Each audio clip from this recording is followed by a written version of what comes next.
I'm Lauren, aka That May Girl. This is episode 5 of Inbedded, and I am in bed with Jimmy Crute, light heavyweight. Let's hear it. What have you got to say to the people? Introduce yourself to someone that has never met you before. Introduce myself to someone who's never met me.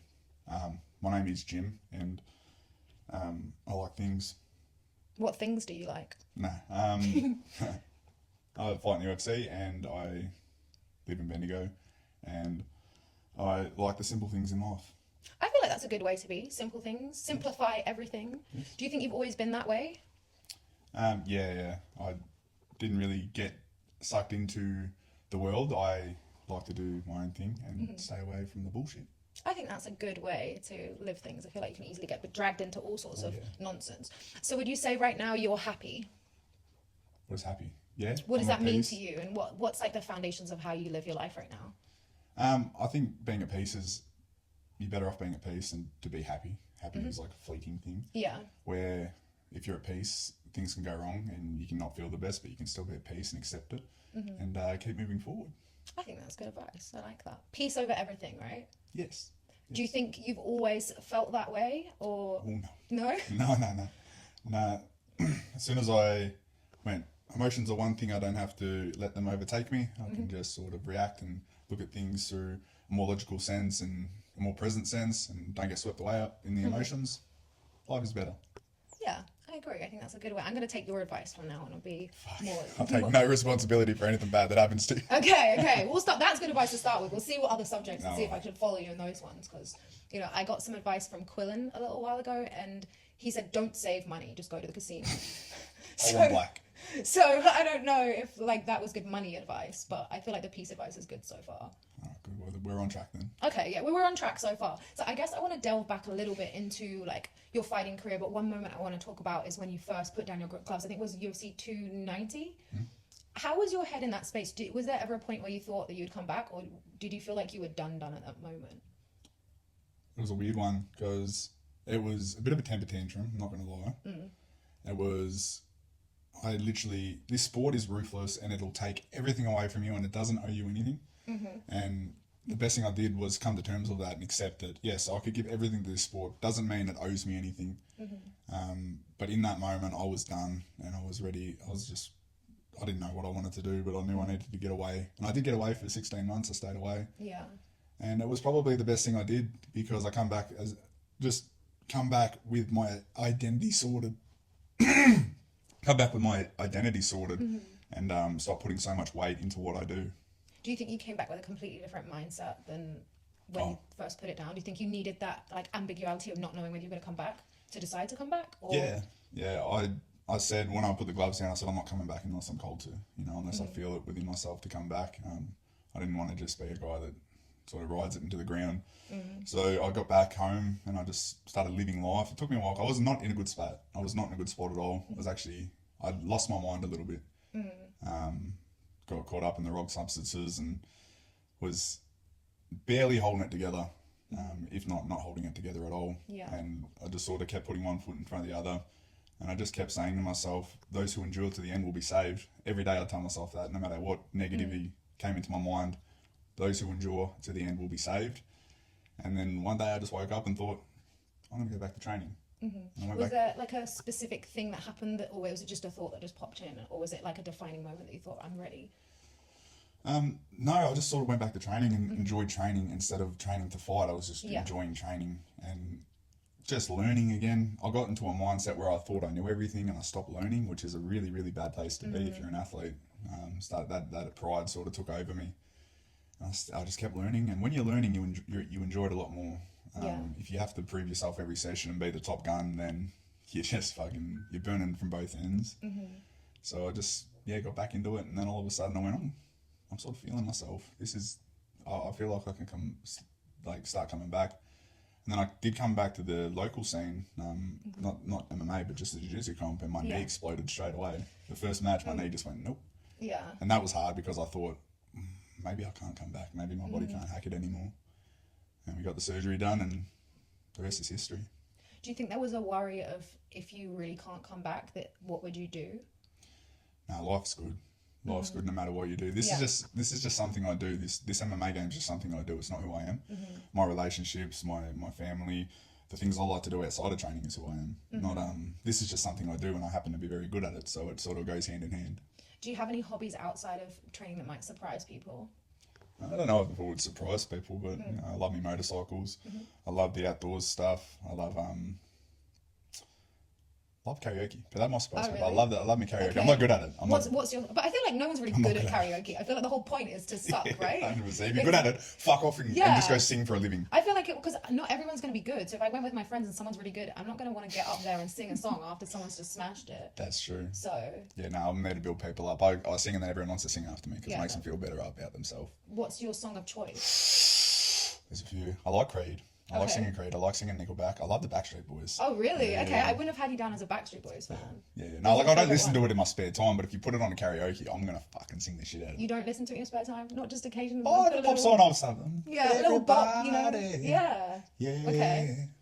Yeah, I see what you mean about the singing. Get into it. Yeah, get fucked.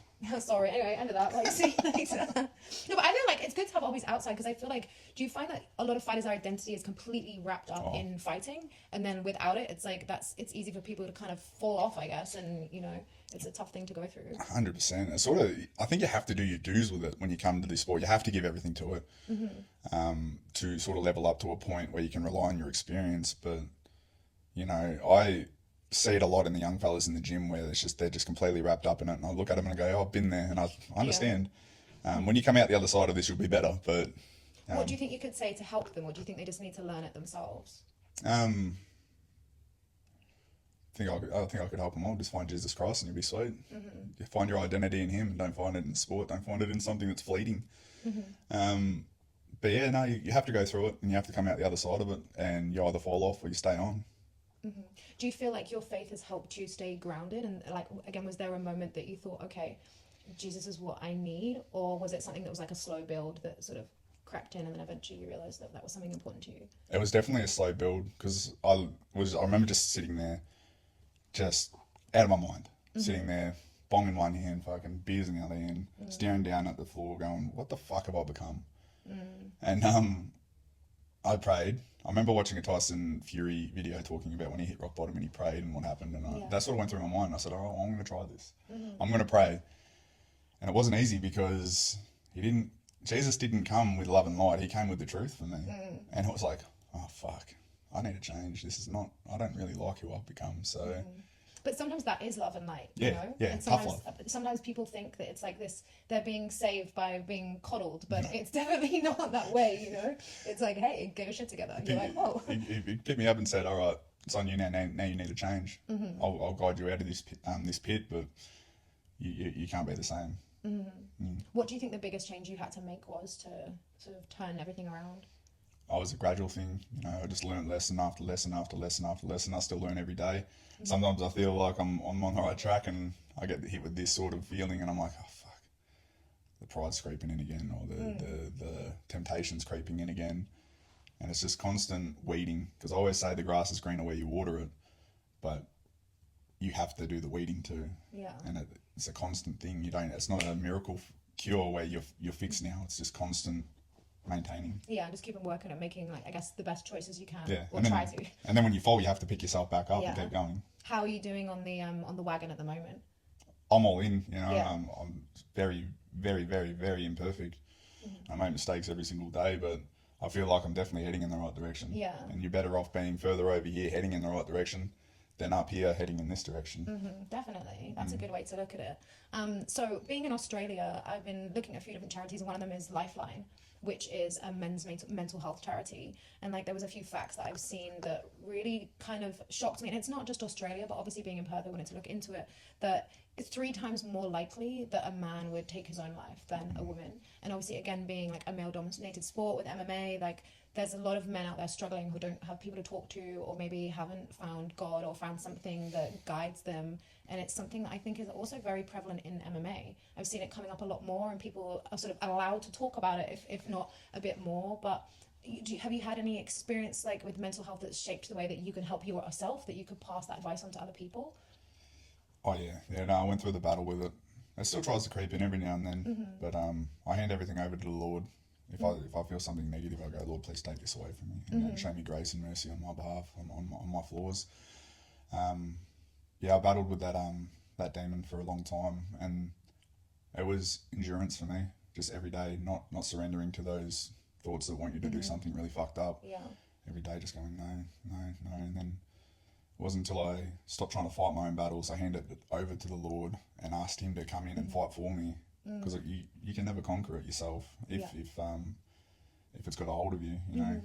We're very powerless as humans, but there is something bigger and greater that can come and fight your battles for you. Yeah. And the darkness can't stand in the light. No, that's really beautiful to think about. You think that you have something like that you can turn to, and like faith is something that is important for a lot of people in this sport. Like, I actually posted something the other day about, it was actually a quote from Dana saying that he doesn't want people to talk about Jesus or anything. I was like, why not? I feel like... That was a very old video though. I think he's changed his tune. Yeah, I think he's changed his tune now, because he also said you can't talk about politics. I was like, I feel like you definitely changed his point on that. But I also feel like your Octagon interview should be whatever you want to say, no matter what it is, you know? And some people choose to, you know, praise their Lord. Some people choose to say outlandish stuff. I feel like that's the chance you get to say something that you can speak about something important. And especially when it's like, especially things like mental health and things about faith, it's like can really influence people. And I think sometimes the youth or the people that are watching can get something out of that that's not just violence, you know?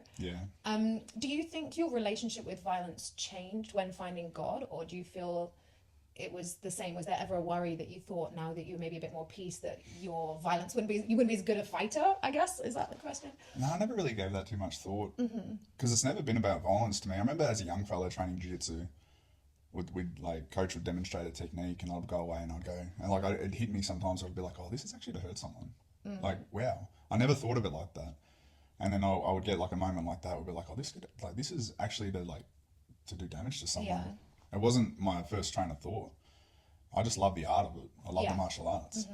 So it's more of an art form to you.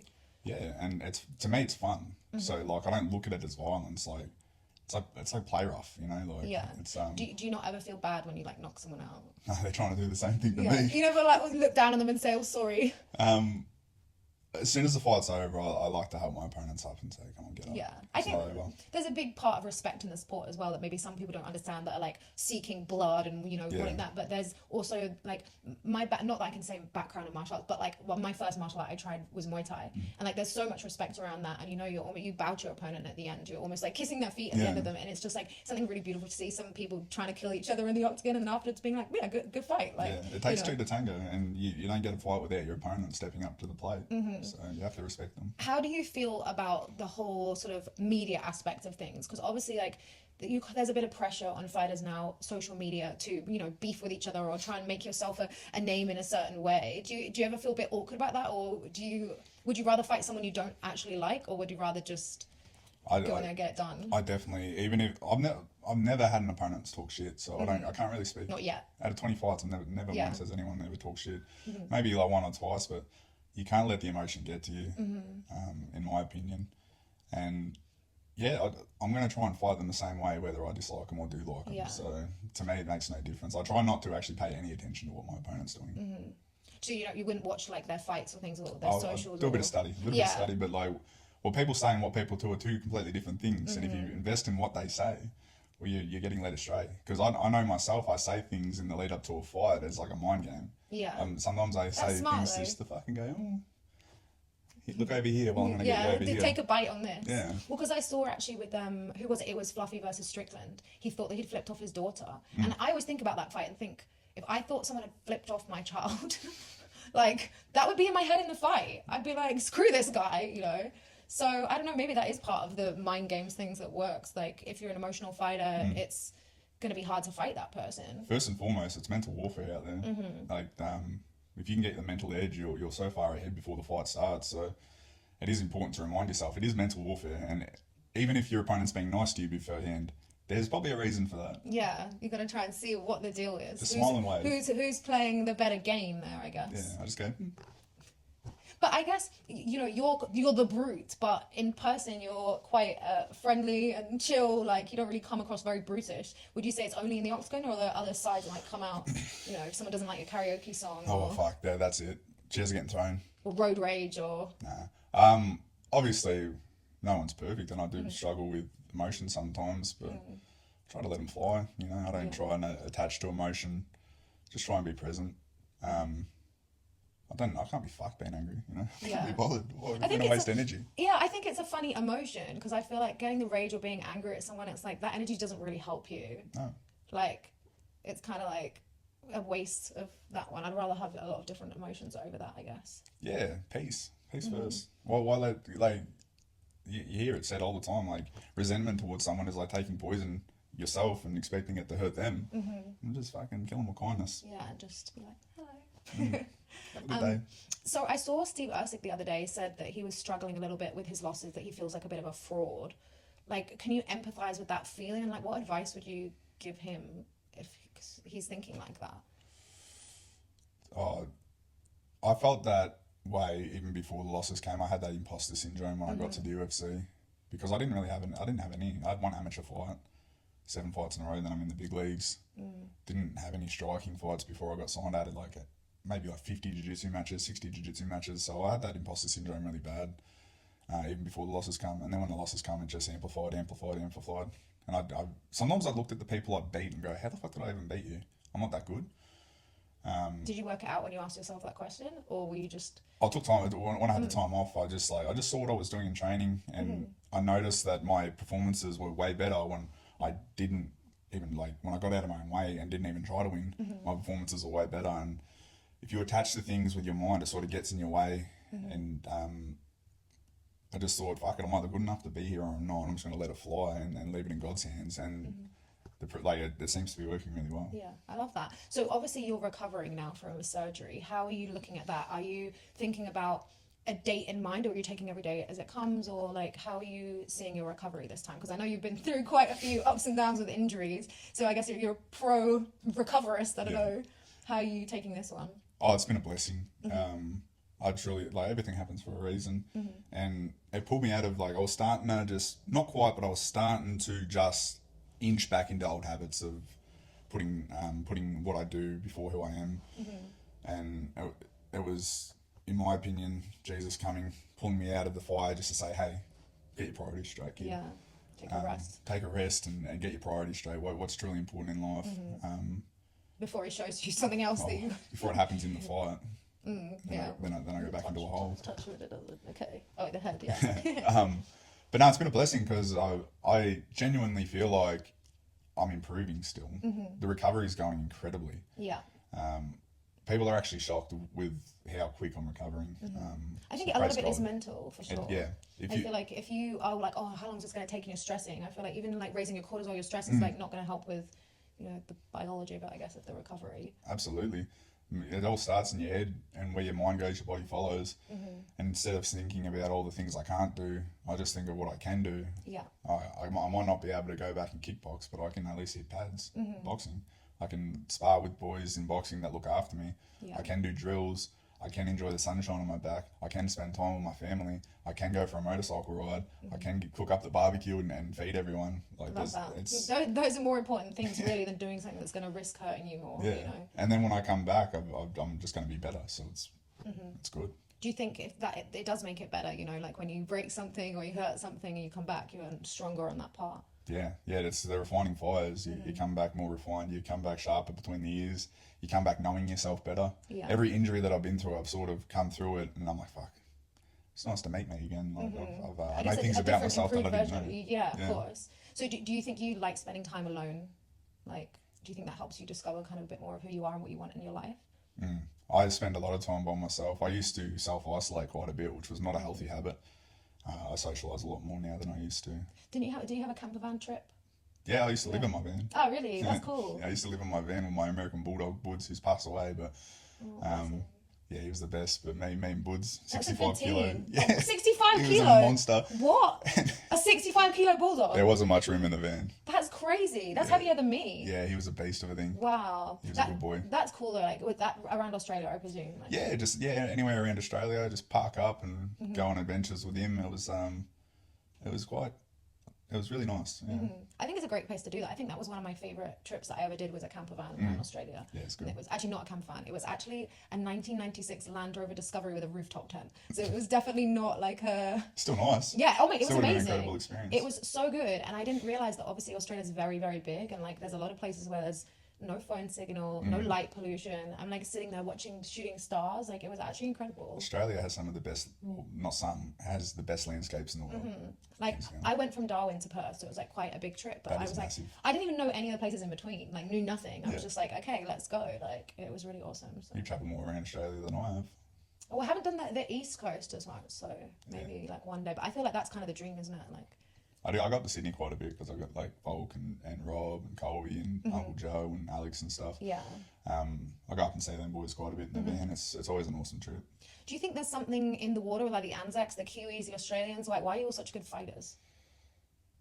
I don't know. I think we've been brought up a certain way to like, we're very abundant in this country and we've had no stress. Like I'll sort of correct myself there. There are people in this country that come up very stressful, but we have a lot of time coming up where we can sort of figure things out. We're very blessed in this country, so we have a lot of time to work on the things we want to work on. Yeah, I love that. I think it's great. I love coming to Australia. It's like one of my favorite places to come to. I'm like, it's great here. We got to keep it. We got to keep our country because they're fucking trying to fuck it. I think every country is trying to mess it up. Yeah, we got to hold strong. Yeah. So another thing I want to touch on, your coach, I don't know if this is a true story or not. Well, let me just check. Sam, right? Yeah, Sam Greco. I heard that he had a heart attack during one of your fights and actually stayed cornering you and then went to the hospital afterwards. That's true? That is true. And when did he tell you? So he was feeling a bit off before the fight. It was a 5-rounder too, so I didn't do him any favours. I dragged it out for 25 minutes. It was weird for him because he couldn't really hold pads beforehand. He was like, I'm just feeling a bit off. Do your warm up with I didn't even know he was with us at the time. I just did my warm up. He goes out, dragged it out for 25 minutes. It was an absolute dogfight.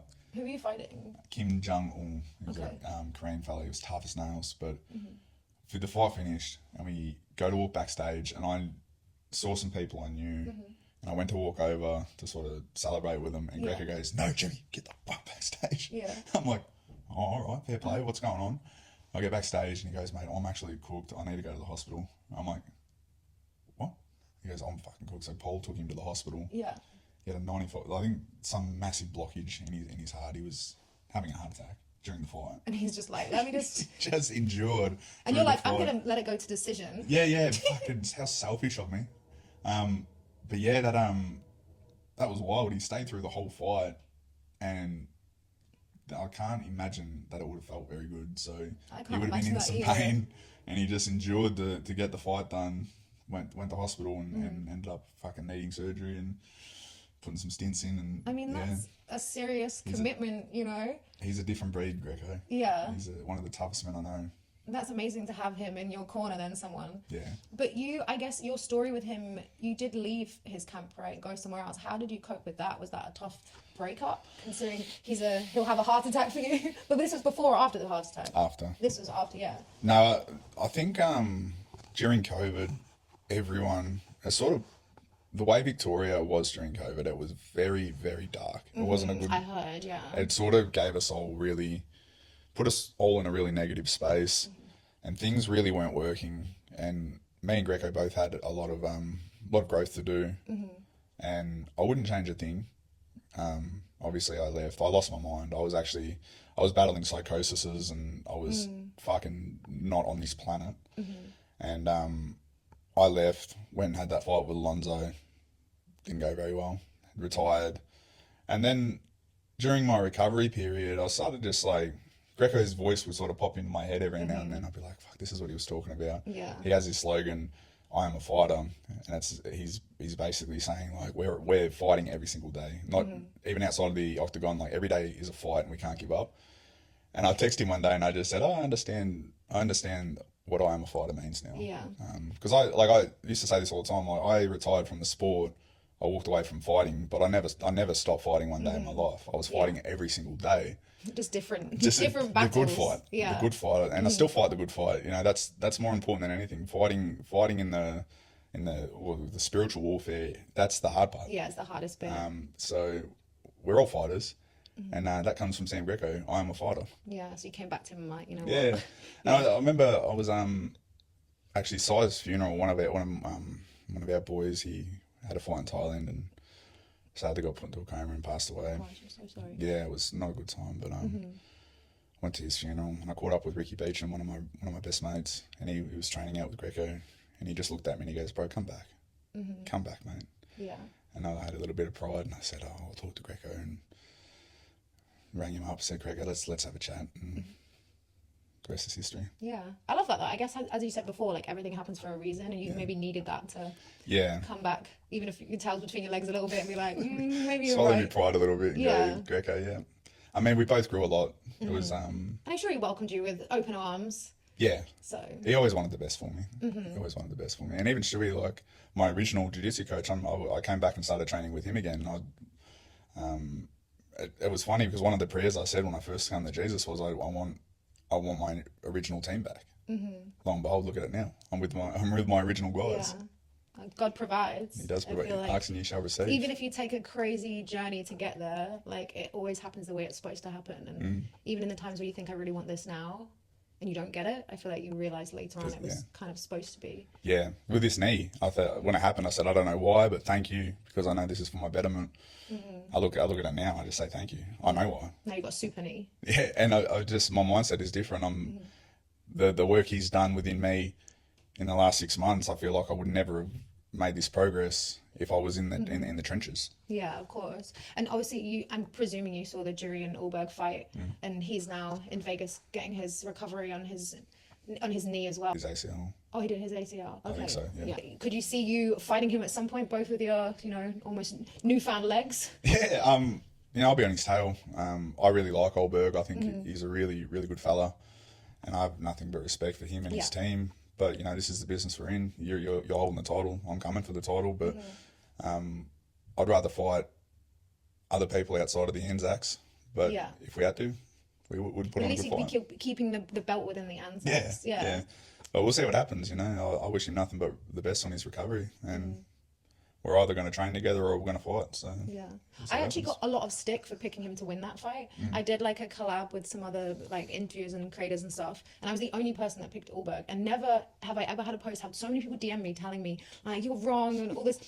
You gotta embrace the trolls sometimes. They always find something to have a problem with. Yeah, 100%. I feel like you said there's not a lot of people trash talking you, but have you ever had any like weird DMs or like crazy troll comments from people, or any common themes that people send you? I can't really think of off the top of my head, but yeah, I've had some really fucked up messages. Yeah. But I don't really go into my requests too often. You not had anything super weird that kind of stood out that you're like, what's that about?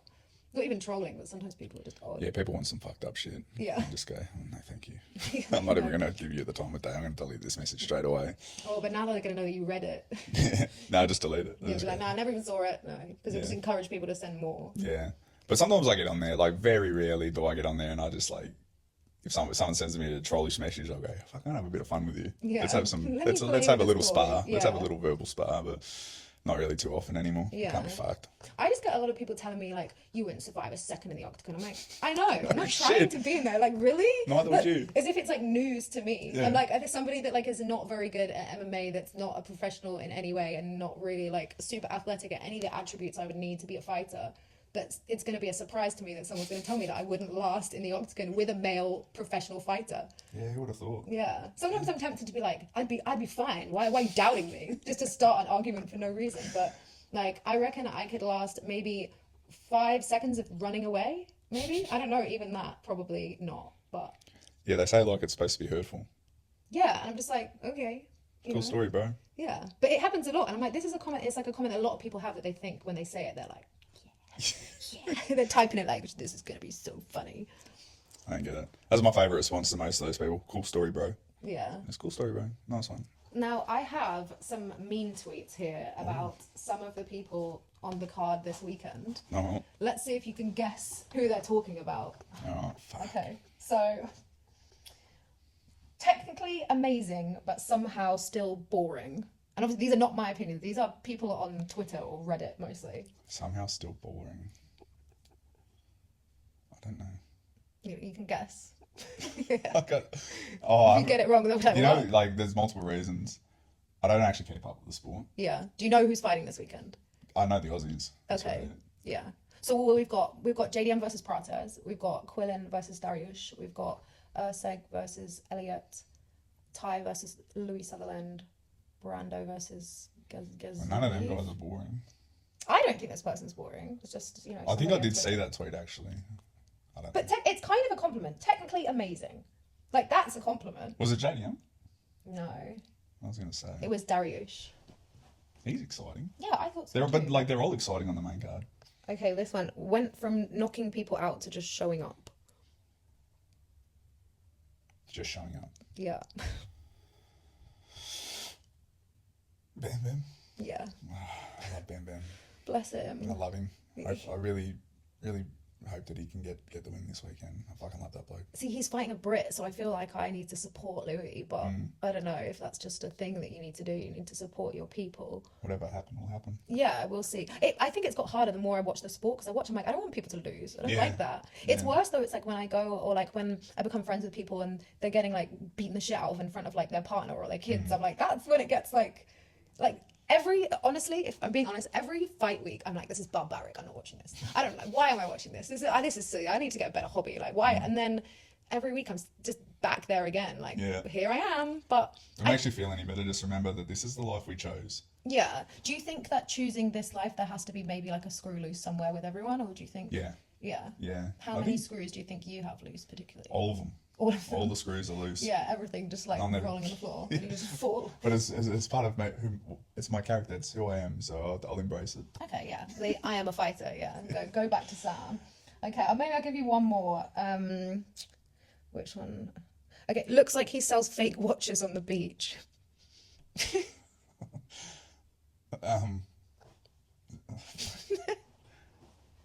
Fake watches on the beach. Yeah, a looky man. Is that like a racial thing, or is that? No, I think it's like I don't know. It's a style thing, maybe. Is it Ursu? No, but I like that you chose him. I don't know. There's Prates. Really? But maybe that's a Brazilian thing. I'm not really sure. Yeah. But like when I lived in Spain, there were people that will sell fake watches on the beach, and they're called looky men because they'd be like looky, and then they'd have like things in their like jackets and stuff. But they'd always have loads of like bling on and stuff. But Maybe that's. I don't know. I don't know what Steve Isek's style is really. I don't know. He's a good fella. Yeah, I'm not sure. I just like my head just instantly went to Bali or Thailand. So I'm like, is there any Asians on the card? Oh yeah, so you just went straight for Steve. Okay. No, well, when I said is it racing, you said no. So. Okay, right. So these are just random, outside of your specific fighting. So, if you had your own fight league, you don't have to be in it, and it can be anything. You could just be like the guy in charge. What would it be? And it doesn't have to be like specific. It could be like jelly wrestling. It could be like parkour MMA. It could be like on bungees. What would it be? I think it would be combat sports, Yeah. like boxing, MMA, kickboxing, all in a cage with So more regimented rules. Yeah, but they have their individual styles. But the MMA would have headbutts, kick the ground opponents. Really? Okay. Yeah, Would it be bare knuckle? Or they'd have gloves. They'd have gloves. Yeah. They'd Okay. have gloves. What size would they be? 4 ounce. Not like 40-ounce gloves. No, I think 4 that would be ounce. funny. Like you headbutt people, but if you want to hit them with Yeah. gloves, they're going to be like clown gloves. Yeah, I think headbutts and grounded kicks should be legal. Grounded knees. Okay. Yeah. Yeah. Would you want it to be legal in the UFC so you could do them? Yeah, that'd be incredible.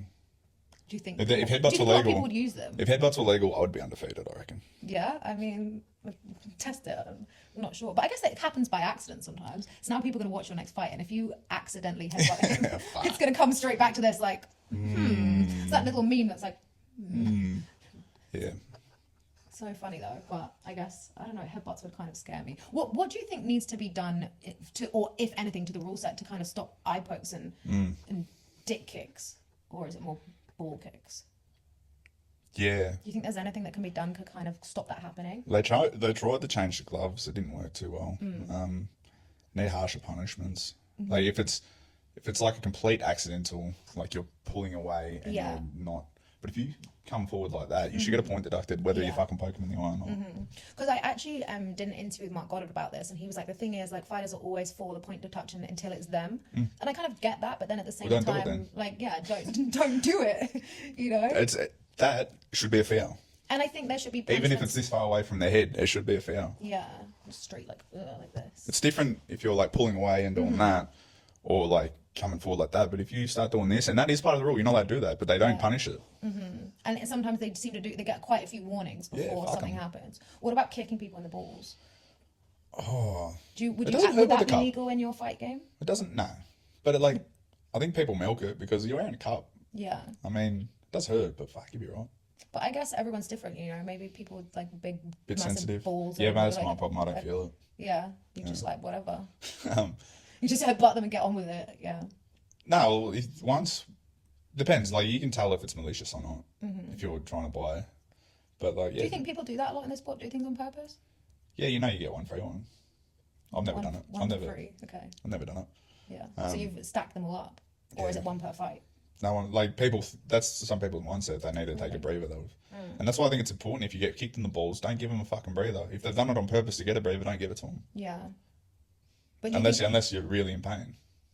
But do you mean people kick people in the balls on purpose for a breather, or people pretend it has hit them in the balls? Oh, both. Like a bit of both, I guess. Both. They do the soccer acting where they people rolling around on the floor. Barely grazed her. You're right. Did you watch the Paul Craig Bellato fight? The up kick situation? Yes, I did. What did you think of that? Yeah, it's good weather out there today. Okay, we'll skip. Cut that one out. I keep it in there, but yeah, no, he was trying to play the game. Yeah. I actually like Bellato, but yeah. But yeah, maybe he. Cool story, bro. Okay, cool story, bro. Well, that can be your new quote. So obviously around MMA, there's also quite a lot of toxic culture, like the drinking, the partying, the gambling, the women. What do you think is the most toxic part of that? I think it all goes hand in hand. Sin is sin. This fucking pride, this what's the word I'm looking for? The money, like the glitz and glamour. It's all fleeting. It's gonna leave you empty. The image, mate, we're all the same. Yeah. We all shit the same, we all bleed the same, we're all the same. No one's better than anyone. Just because you can win a world title doesn't mean you're better than anyone. So you know, I think everyone could do with being taken down a little peg so they don't get too and they will. Up in it. Everyone's in for a humbling, you know. It might take a little bit longer, but your flash isn't gonna take you to eternity. Eventually, everyone, I guess, gets taken down a peg, and like every knee will bow and every tongue will converse. Yeah, I like that. That's a good quote. You came up with that one yourself. That's in the Bible. No, I'm joking. No. So, lastly, is there anything that people never ask you about that you wish they did? No. You just ask me what you want. Because I feel like a lot of times people get asked a lot of the same questions or things they might want to, I don't know. I think I asked Colby about this. He's like, no one ever asked me about my cats. I was like, I didn't even know you had cats, but okay. But yeah. No, I'm pretty cruisy. Yeah. Is there anything that you're scared of that might surprise people? I only fear God. I don't fear anything else. What about Father Time? No, because time is an illusion. Okay. We'll end it on that. Time is an illusion. Ooh. Thank you for joining me in bed. Cheers to that. And look forward to seeing you back in the octagon bashing people soon. As an art form. I can do that, but it's really you show me up. It's terrible. It's awful. But yeah, thank you very much. No worries, mate. Thank you. Oh, good. That was good. Yay. It's nice doing them in bed. Oh, it's sort of